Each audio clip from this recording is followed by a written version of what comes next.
12장 1절부터 5절.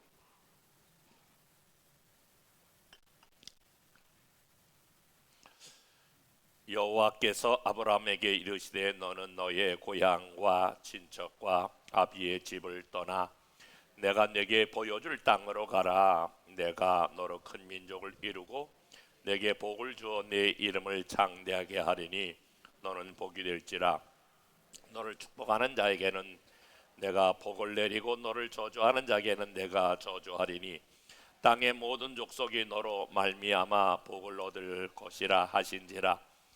이에 아브라함이 여호와의 말씀을 따라갔고 롯도 그와 함께 갔으며 아브라함이 하란을 떠날 때에 75세였더라.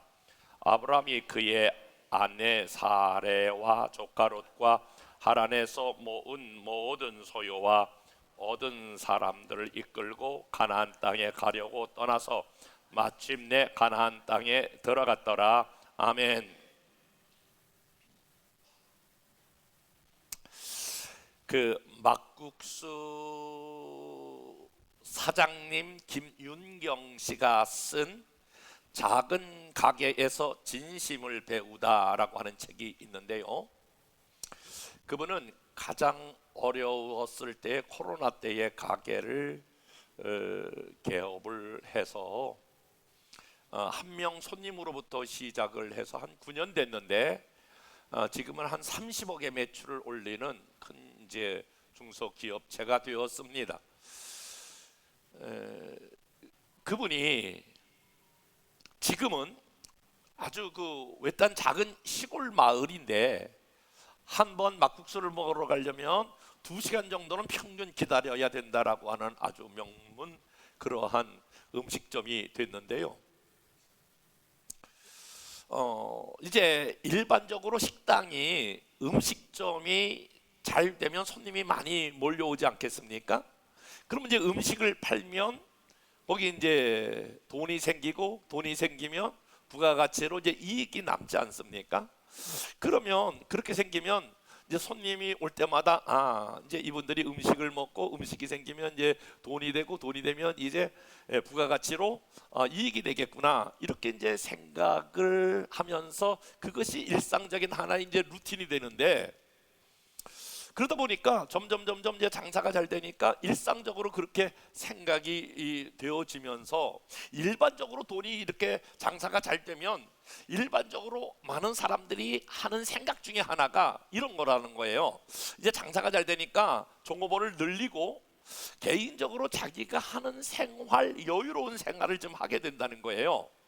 그리고 취미도 하게 되고 어떤 분은 또 자기가 즐기는 여행도 하게 되고 또 하게 되는 골프도 즐기도 하게 되고 그러면서 조금 가게에 신경을 덜 쓰게 되면 맛도 떨어지고 종업원도 불친절해지고 이제 그런 코스로 가게 되는데 그분은 이렇게 이제 장사가 점점 잘 되면서 이러면 안 되겠구나 그러면서 그 사람이 신경 쓰는 게 오는 손님에게 한 사람 한 사람에게 조금 더 신경을 써야 되겠구나. 그래서 오는 사람 한 사람에게 관심과 시선을 집중했다는 거예요. 그리고 관심과 시선을 집중하다 보니까 그 손님과 이 주인과 뭐가 연결되었냐면 스토리가 연결됐다는 거예요.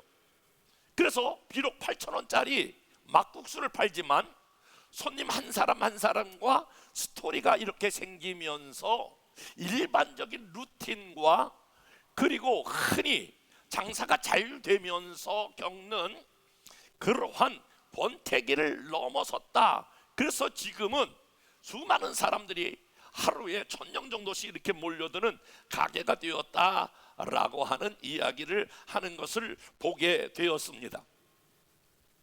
막국수는 8,000원이지만 거기에 스토리를 입히니까 엄청난 가치를 만들어내었다라고 하는 거예요. 신앙생활 처음 시작하는 사람에게 있어서 얼마 전에도 우리가 여기서 간증을 이렇게 많이 들었는데요.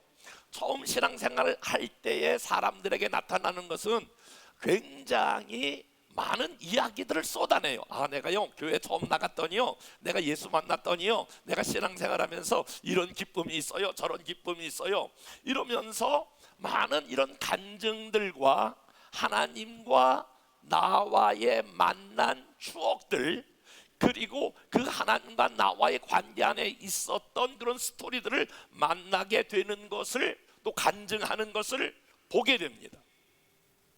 그런데 우리도 마찬가지지만 그런 시간들이 점점 지나면서 10년 지나면서 20년 지나면서 왠지 저와 여러분들은 그런 하나님과 나와의 만났던 그런 스토리들이, 그런 추억들이, 그런 간증들이 하나씩 둘씩 사라져 가고 있지는 않은지, 이런 생각을 요즘 하게 되거든요.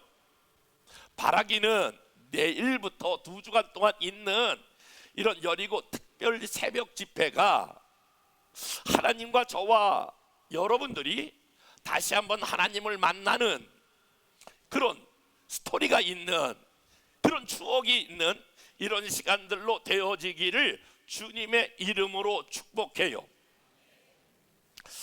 요즘 지나간 책인데요, 오래된 그런 쓰여진 책 중에 하나가 스토리가 스펙을 이긴다. 저는 오래전에 이 책을 접했는데요, 이 책을 접하면서 제가 제 나름대로 그때 막 시작했던 게 하나 있었는데, 그게 부흥회였어요. 부흥회 완전히 그 초짜 부흥사였는데, 이때 굉장히 중요한 힌트와 아이디어를 하나 얻었어요. 저는 원래 55살까지 한 번도 다른 교회 가서 부흥회를 해보거나 그런 사람이 아니었거든요. 그런데 스토리가 스펙을 이긴다라고 하는 이 책을 접하면서 경험도 없고 능력도 없고 아무런 다른 교회에서 설교해 본 적이 없는 그런 사람인데, 한번 따라서 해볼까요? 스토리가 스펙을 이긴다. 여러분, 그 책을 접하면서 굉장히 중요한 아이디어 하나를 얻었는데, 그 책의 부제가 어떻게 되어 있냐면, 최고가 아니라 유일함으로 승부하라. 한번 따라서 해볼까요? 최고가 아니라 유일함으로 승부하라. 그러니까 그 책은 이렇게 되어 있어요. 스토리와 스펙, 그리고 최고와 유일함. 여러분, 뭘 말하고 있죠? 최고와 스펙은 경쟁 속에서 이겨야 된다, 이런 거를 말하면, 그러니까 1등을 추구하는 것이 스펙이라고 말한다면, 최고가 그것을 말한다고 말하면, 그 책의 저자는 이렇게 자기 자신을 소개하는데 그 소개가 너무너무 탁월해요. 이렇게 책을 보면 책 저자를 소개하는 게 자기 이력을 쭉 얘기하는데, 정말 그렇게 저자를 탁월하게 소개한 게 없어요. 이 소개를 이렇게 하고 있더라고요. 너만의 스토리를 만들어라. 비교를 멈추자 구별이 시작되었고, 최고를 포기하자 유일의 길이 열렸고, 상품임을 포기하자 작품의 길이 열렸고, 경쟁을 피하자 진정한 승리의 기쁨을 맛보았고, 마침내 기회가 찾아온 사람. 여러분, 우리나라가 얼마나 불행한 나라인지, 우리나라는 초등학교 4학년 때부터 스펙을 쌓아야 경쟁 사회에서 이제 살아남는 그런 시대가 되었거든요. 그런데 스펙을 쌓지 말고 스토리를 만들어 가야 된다라고 하는 것을 주장하고 있어요. 여러분, 스토리는 각자 자기만이 쌓고 있는 스토리이기 때문에, 스토리가 나보다 더 나은 게 없고 더 좋은 게 없어. 자기만의 스토리를 쌓아가야 한다 라고 하는 거예요. 그러니까 상품이라고 하는 것은 더 좋은 게 있고 더 나쁜 게 있지만, 상품이 아니라 여러분 한 사람 한 사람이 하나님께서 만드셨고 하나님께서 만들어가는 여러분 하나님의 걸작품이라고 하는 사실을 여러분이 인식할 필요가 있어요. 한번 옆에 사람과 인사하겠습니다. 여러분은, 당신은 상품이 아니라 여러분은 하나님의 걸작품입니다. 시작.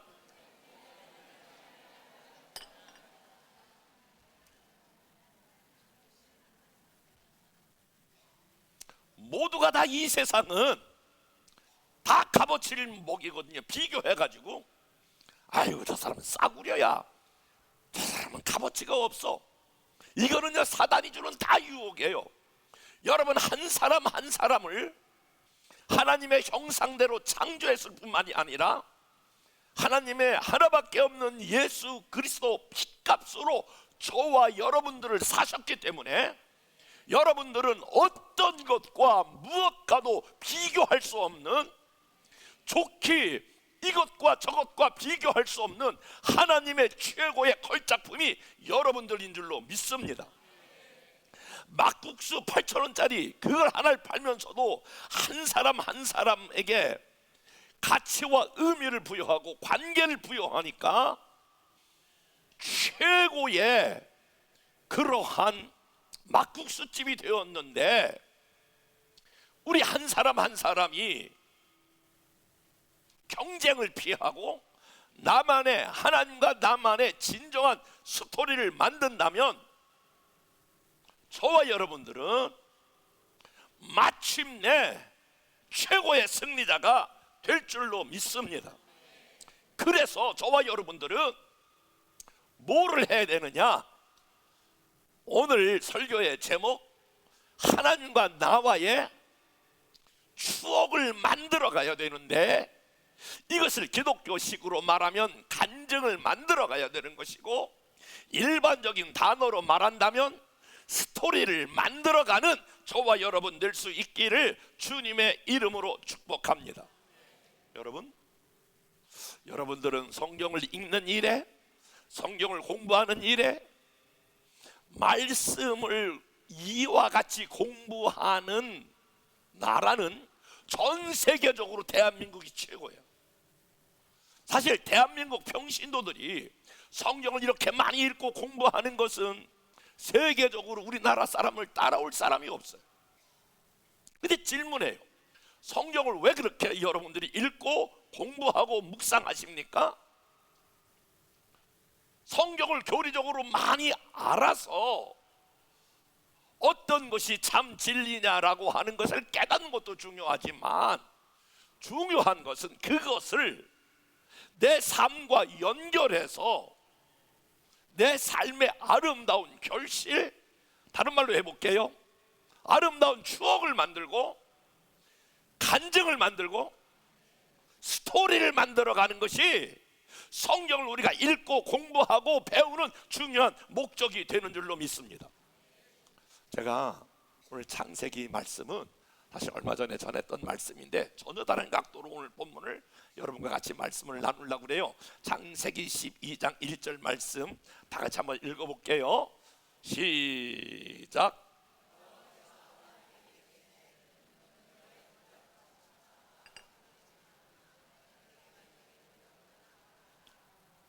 자, 12장 1절, 하나님께서 아브라함에게 말씀하셨어요. 말씀하시는데 내가 보여줄 땅으로 가라, 이렇게 하나님께서 지금 아브라함에게 스토리를 만들기 위해서 제안을 하는 거예요. 추억을 만들기 위해서, 아브라함아, 넌 내가 앞으로 너랑 같이 하나의 추억을 만들고 싶어. 너 나랑 같이 내가 너랑 간증을 너에게 주고 싶어. 그랬더니 4절 말씀, 4절 다 같이 한번 읽어볼게요. 시작. 이해. 다시 한번, 여러분 중요한 단어가 이 접속사 이해예요. 자, 아브라함이, 하나님께서 어느 날 아브라함에게, 아브라함아, 내가 너와 함께 지금 스토리를 하나 만들고 싶거든. 내가 너와 함께 간증을 만들고 싶거든. 내가 너와 함께 지금 하나의 추억을 만들고 싶어. 그러니까 나랑 함께 지금 내가 지시할 땅으로 너 가라. 그랬더니 4절 이에 아브라함이, 이 말은 뭐를 의미할까요? 이에, 아멘, 예, 그렇게 할게요. 좋습니다. 나도 그렇게 할게요. 이렇게 말하는 거야. 이에 아브라함이, 시작. 이에 아브라함이 여호와의 말씀을 따라갔고 롯도 그와 함께 갔으며 아브라함이 하나를 떠날 때에 75세였더라. 그래서 하나님과 아브라함의 추억 만들기가 시작이 된 것이고, 다른 표현 써볼게요. 아브라함과 지금 하나님과 지금 간증이 시작이 되었고, 아브라함과 지금 하나님과 스토리가 새롭게 시작이 되었다라고 하는 거예요. 저와 여러분들이 하나님 만나는 그 순간부터 하나님과의 스토리가 시작이 되었어요. 제가 때로는 우리 성도님들과 이렇게 만나면서, 또 목사님들과 이렇게 만나면서 굉장히 처음 만날 때에 어떻게 이야기를 풀어갈까 굉장히 어떨 때는 이게 관계가 어색할 때가 있어요. 근데 제가 종종 쓰는 이게 마음의 문 열기 하는 그런 도구 중에 하나가, 이럴 때 여러분들도 한번 해보세요. 굉장히 재밌어요. 결혼하신 분들에게 분위기가 굉장히 조금 이렇게 싸늘해요. 그럴 때에 제가 쓰는 방법 중에 하나가 아이스 브레이커처럼 얼음 깨기, 마음의 문 열기. 이때가 꼭 이렇게 질문해 보거든요. 어떻게 자매에게는 어떻게 남편을 만나셨어요? 또 남편에게는 어떻게 아내를 만나셨어요? 이번에도 그 대전에서 부흥회하는데 목사님들이 여러 명 모였는데 분위기가 조금 그래. 이거 모르는 목사님들도 오셔서 이렇게 뭐 차를 마시는데 이야기하다가 끊겼어. 그래서 제가 바로 옆에 있는 목사님에게, 목사님은 사모님을 어떻게 만났어요? 그런데 이 목사님이 이야기가 안 끝나. 아니 나는 계속해서 잠깐 그냥 이야기를 시키려고 그러는데 막 계속, 아니 이야기를 끊어야 되는데 어디서 끊어야 될지 모를 정도로 막 우리 사모가 뭐 학교 다닐 때부터 시작해가지고요 막 그러는데 끊어야 되는데 끊을 수가 없어.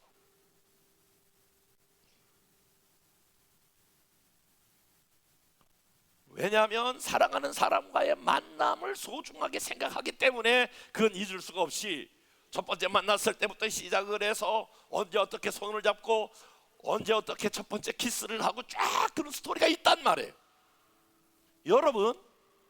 여러분들은 하나님을 어떻게 만나셨나요?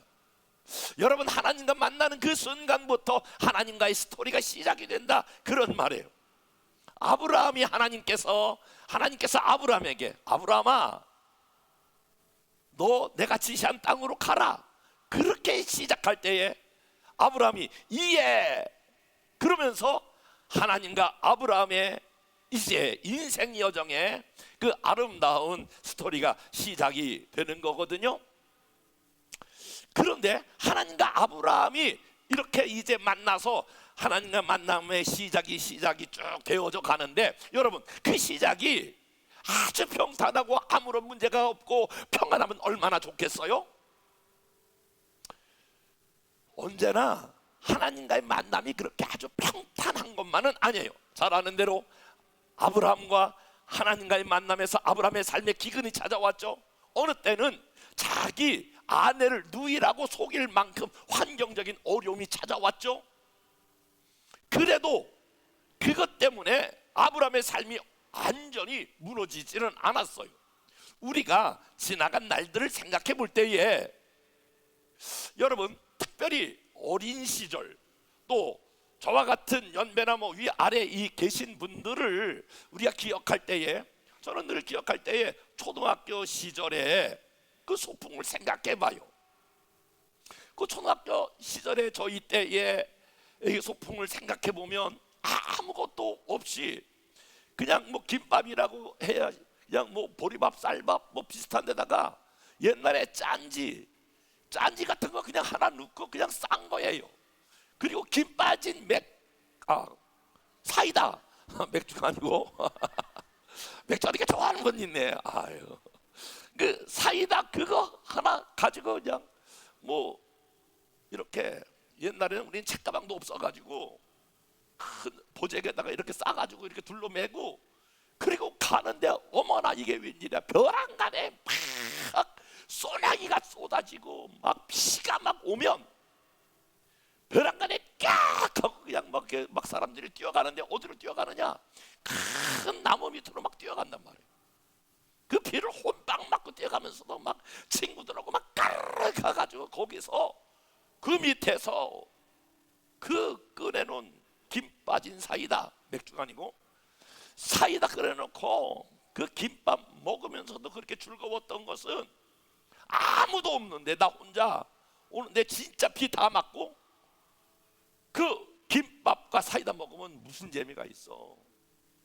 그래도 그 친구들하고 비가 억수같이 쏟아지는데도 친구들하고도 막 얼굴 서로 보면서 막 빗절 딱 맞은 거 서로 보면서 막 서로 막 웃으면서 깔깔거리면서 웃으면서 사랑하는 친구들이 있었기에 그게 추억으로 남는 것 아니겠습니까? 아브람도 지금도 만나고 때로는 자기 아내를 누이라고 이렇게 속였지만 그래도 사랑하는 하나님과 함께 있었기에 그것이 그렇게 힘들지 않은 여행이었다라고 하는 거예요. 여러분, 우리 인생길에서 힘들고 어렵지만 하나님과 함께 해서 웅덩이에도 빠져보고 하나님이 웅덩이에서 또 우리를 건져주시고 폭풍을 만났지만 하나님이 그 폭풍 가운데도 우리를 건져주시고 그것이 우리 인생 아니겠습니까? 하나님과 함께하는 스토리, 이 스토리 가운데에 몇 가지 특징이 있는데요. 그 특징 첫 번째가 바로 뭐냐면 하나님과 만들어가는 그 스토리, 하나님과 함께하는 그 모든 사실은 추억 만들어가는 그 스토리에는 첫 번째 주도자가 하나님이시다라고 하는 사실을 잊지 마셔야 합니다. 한번 따라서 봅시다. 주도자는 하나님이시다. 다시 한번, 주도자는 하나님이시다. 그러니까 하나님을 만나서 함께 만들어가는 스토리의 주도자는 하나님이신데 창세기 12장 1절 다 같이 한번 읽어보겠습니다. 시작.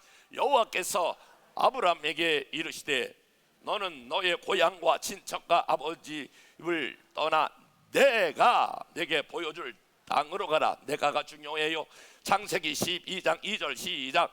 내가 너로 큰 민족을 이루고 내가 내게 복을 주어 내가 내 이름을 창대하게 하리니 너는 복이 될지라. 여기 여러분 사실 우리 한국 성경에는 내가라고 하는 단어가 없지만은 원문에 보니까 내가라고 하는 게 반복되어 있어요. 창세기 12장 3절 시작.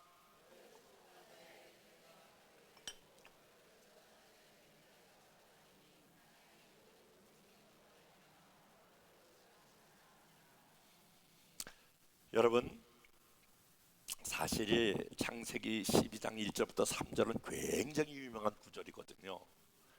하나님께서 지금 아브라함을 향하여 내가 너를 이끌고 지금가서 내가 너가 복의 근원이 될지라. 너는 네 본토 친척 아비집을 떠나라. 많은 사람들이 본토 친척 아비집을 떠나라 라고 하는 단어와 그리고 복의 근원이 되라 라고 하는 이 두 단어만 사실은 강조하는데 창세기 12장 1절부터 3절에 더 중요한 단어가 있는데 바로 내가라고 하는 단어. 하나님이, 여러분 저와 여러분 하나님이 만나서 인생을 살아가는 하나님과 함께 만들어가는 그 중요한 여행에 있어서 저와 여러분들을 인도하시고 주관하시고 통치하시는 분은 우리 하나님이세요. 아프리카에 비셀리라고 하는 사막이 있는데요. 이 비셀리라고 하는 사막은 사흘이면 그 사막을 다 빠져나갈 수가 있는데 그 사막에 사는 원주민들은 평생 그 사막을 한 번도 빠져나가지 못했다라고 하는 거예요. 그 사람들이 사흘길이면 다 빠져나갈 수 있는데 한 번도 빠져나가지 못했는데 여러분 시도했지만 한 번도 그 사막을 빠져나간 적이 없다는 거예요. 그런데 1920년도에 영국 사람 그 캠 레멘이라고 하는 사람이 그 마을을 찾았어요. 이 사람이 가만히 보니까 아니 3일이면 이 사막을 빠져나갈 수 있는데 거기 사는 원주민 사람들은 그 사막을 절대로 못 빠져나가는 거예요. 그 이상하다, 이 사람들은 왜 여기를 못 빠져나갈까? 그래서 청년 한 명을 사서 거기 열흘에서 한 15일 되는 식량을 주고 낙타 3마리를 사서 그 실험을 해봤어요. 왜? 그리고 넌 빠져나와라. 그 실험을 해봤는데 그 사람도 열심히 빠져나오려고 그러다가 결국은 그 사람도 거기 빠져나오지 못하고 그 자리에 머물러 있는 거예요. 그 캠레맨이라고 하는 사람이 연구를 해본 거예요. 왜 이 사람이 못 빠져나올까? 그랬는데 원인을 하나 발견한 거예요.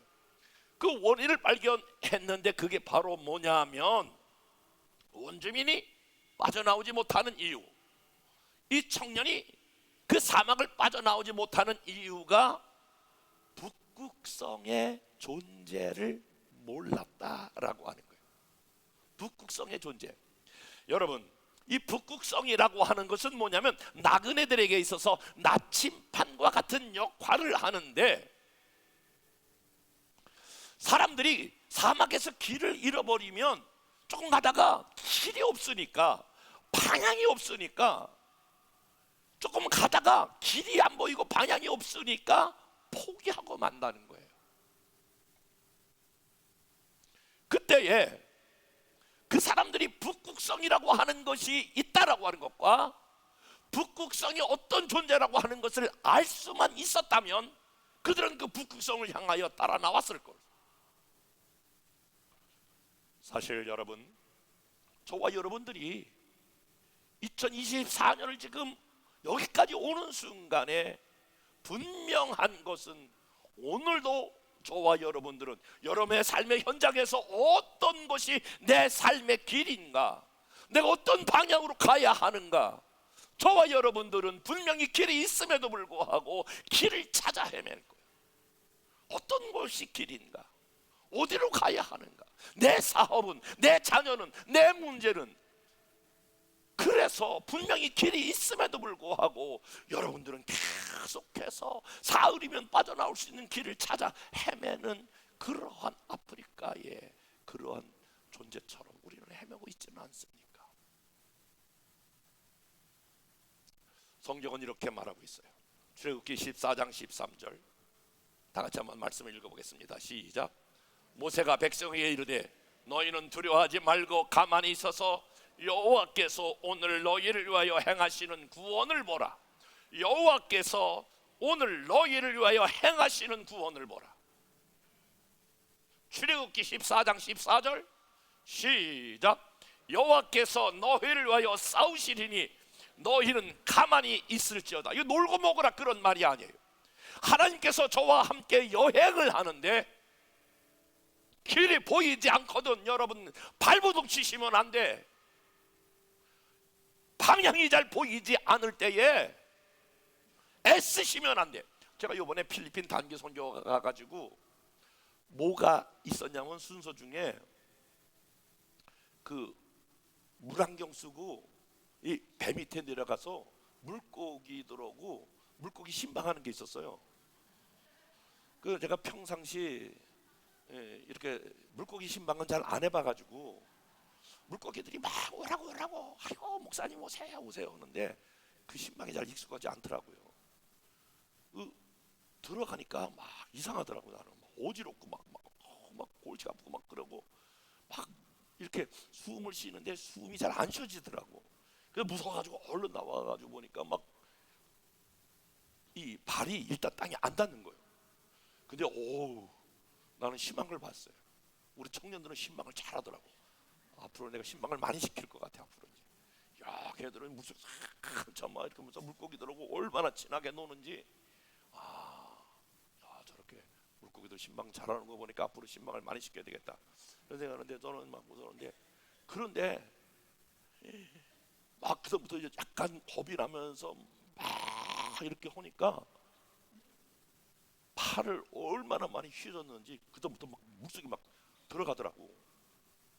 그래서 그때 빨리 생각을 해서 이렇게 하면 이게 물을 먹겠구나. 그리고 그냥 가만히 있고 고개를 뒤로 탁 쫓겨버리니까 그때 사람이 뜨더라고.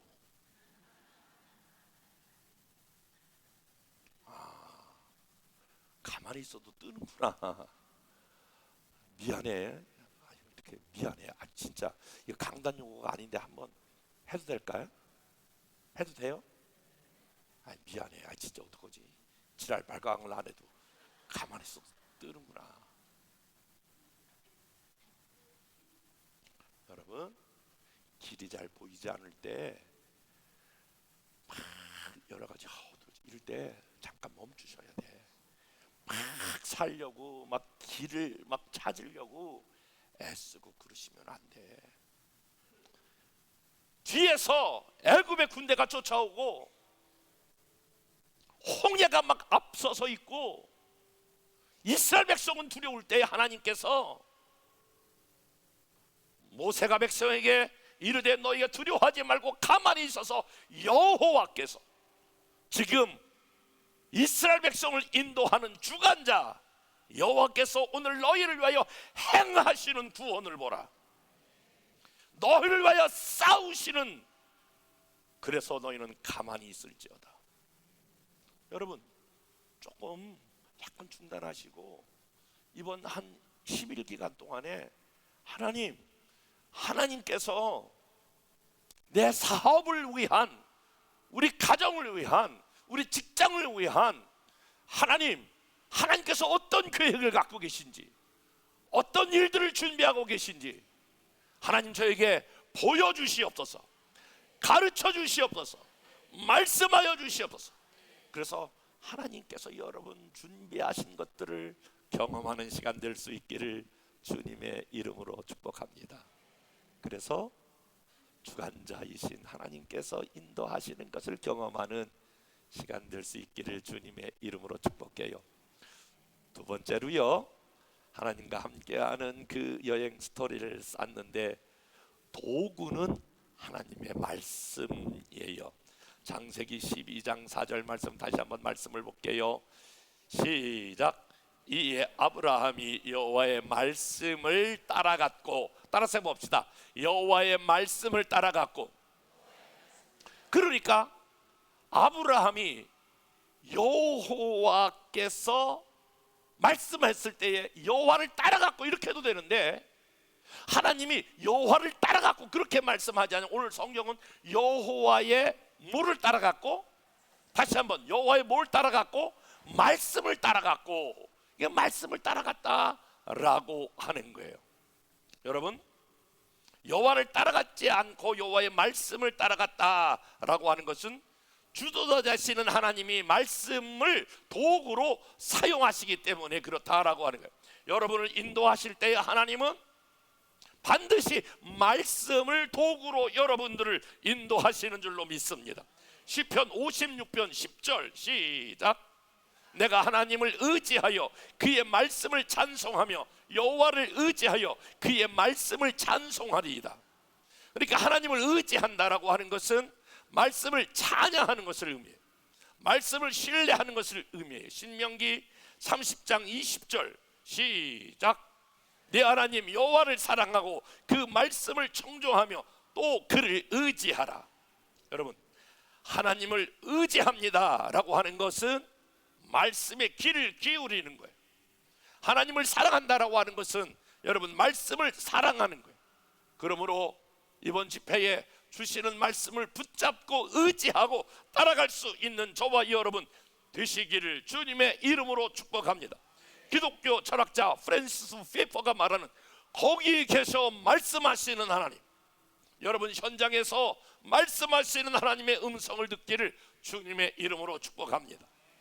나와 함께 추억을 만들어가고, 나와 함께 간증을 만들어가고, 나와 함께 스토리를 만들어가는 하나님의 특징은 세 번째, 마침내 완성케 하시는 하나님인데, 여러분 5절 말씀, 창세기 12장 5절 말씀 다 같이 한번 읽어보겠습니다. 시작.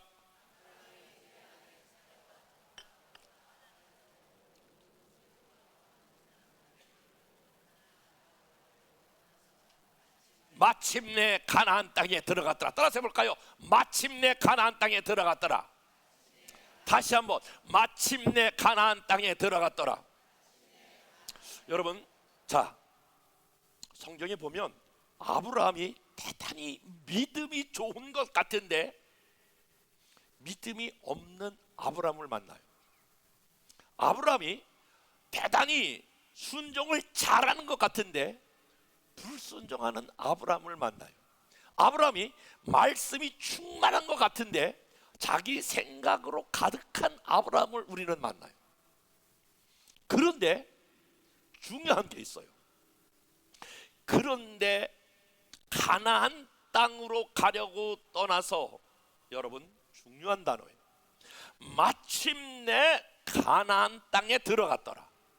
결론은 뭐냐면, 성경은 결론은 여러 가지 아브라함이 이렇게 흔들리고 넘어지고 쓰러지고 그랬지만은 결론은 아브라함이 하나님이 약속된 가나안 땅에, 따라서 해볼래요? 마침내 결론적으로 가나안 땅에 들어갔더라. 아멘. 이 말씀을 해석한 게 데살로니가전서 5장 24절인데요 다 같이 한번 읽어보겠습니다. 시작. 너희를 부르신 이는 미쁘시니 그간 또한 이루리라. 부르신 이가 미쁘시니 반드시 그가 이루실 줄로 믿습니다. 이 설교를 준비하다가 유행가가 하나 생각이 났는데, 유행가 가사가 나는 아주 이렇게 은혜로 유행가 가사가 생각나는 건 처음이었어요. 여러분, 이런 노래를 알면 저와 비슷한 연배가 되는데 이런 유행가 가사가 아는지 모르겠네요. 인생은 미완성, 쓰다가 남은 편지. 아세요? 야,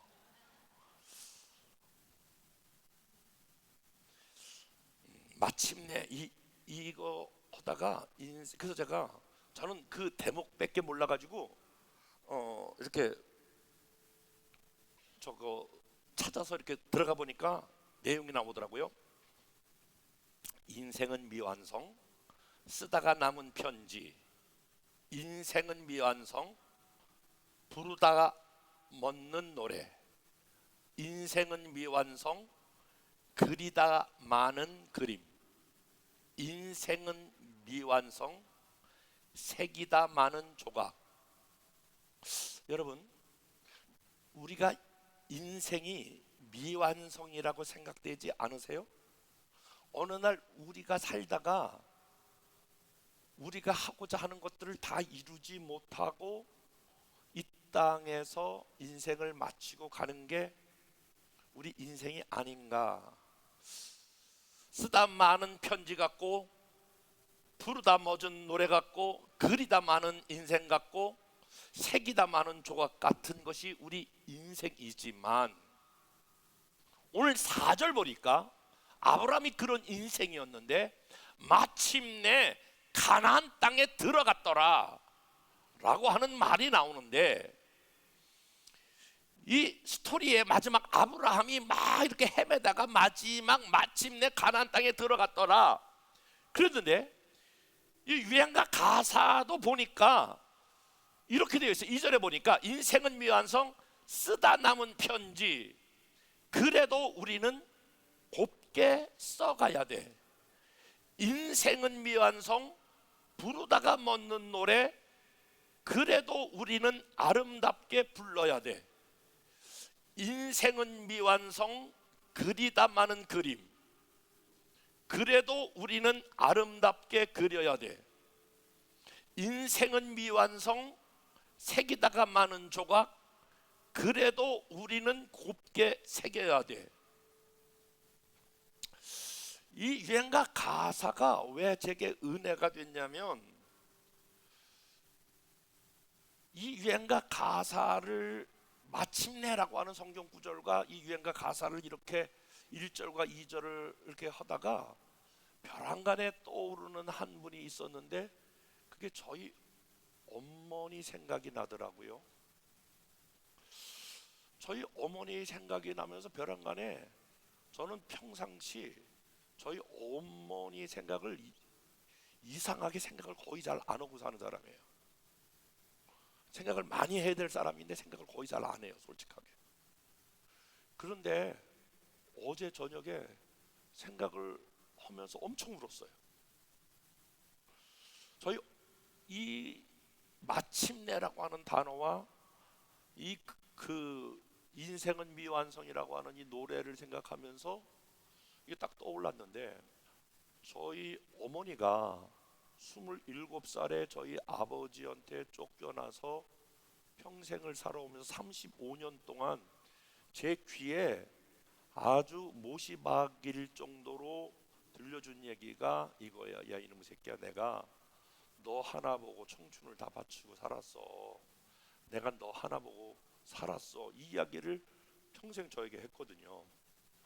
그런데 그래서 이제 저는 어릴 때부터 내가 빨리 돈 벌어서 우리 어머니 고생한 거 효도시켜야 되겠다.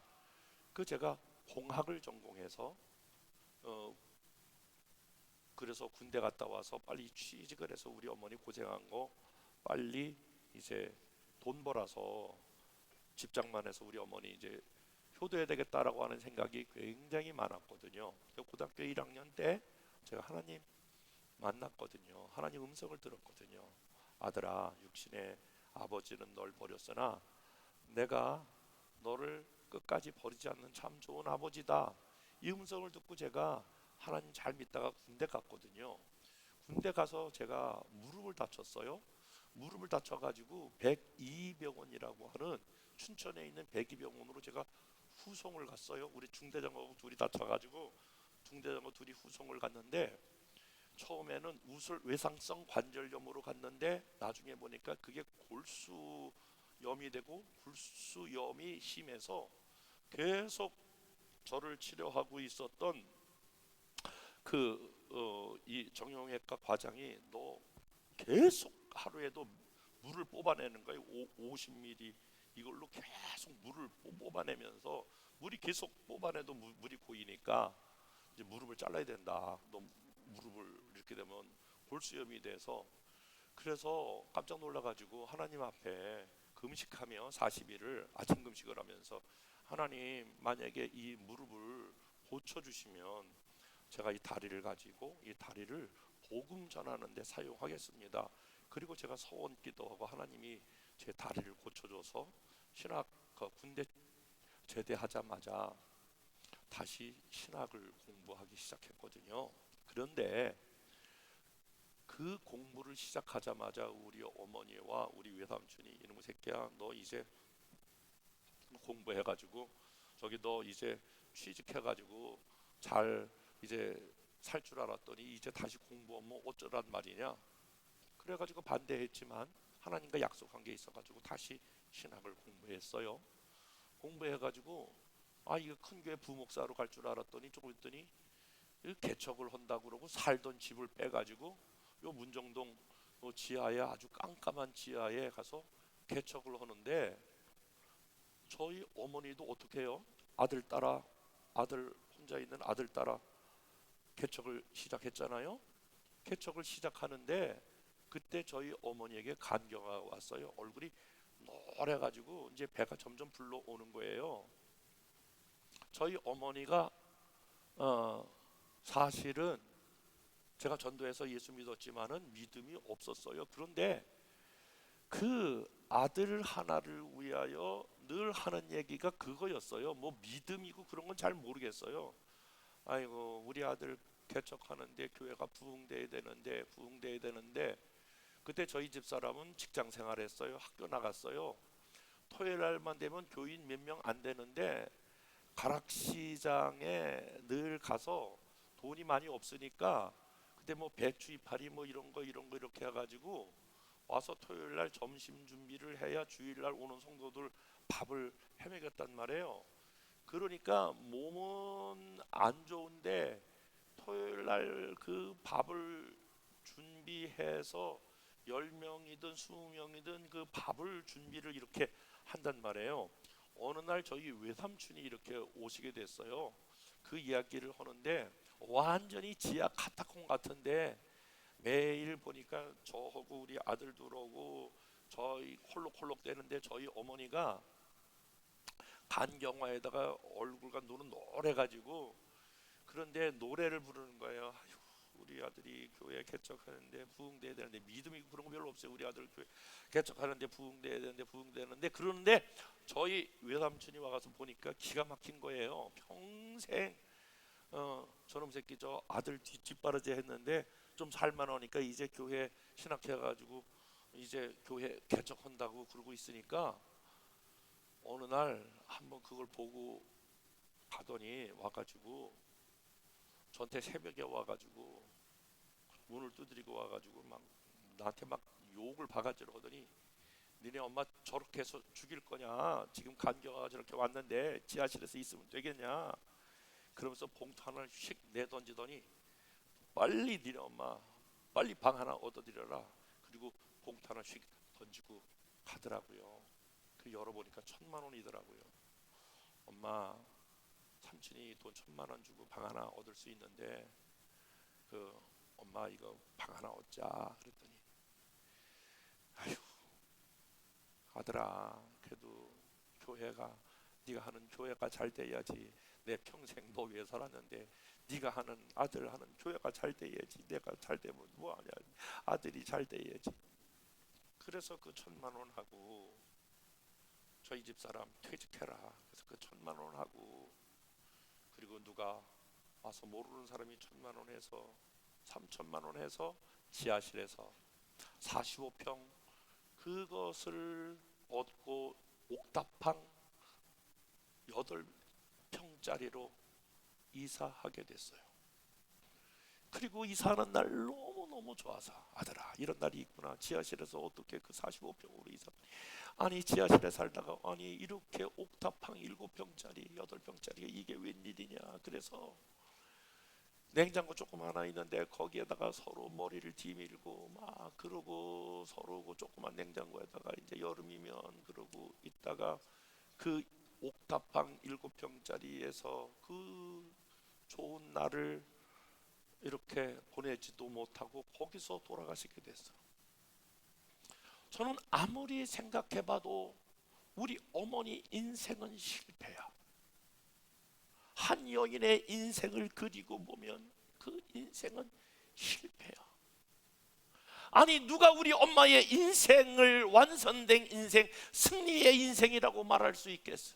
인생은 미완성이야. 인생은 실패자야. 그런데 어제 그 생각을 하면서 마침내 가나안 땅에 들어갔더라.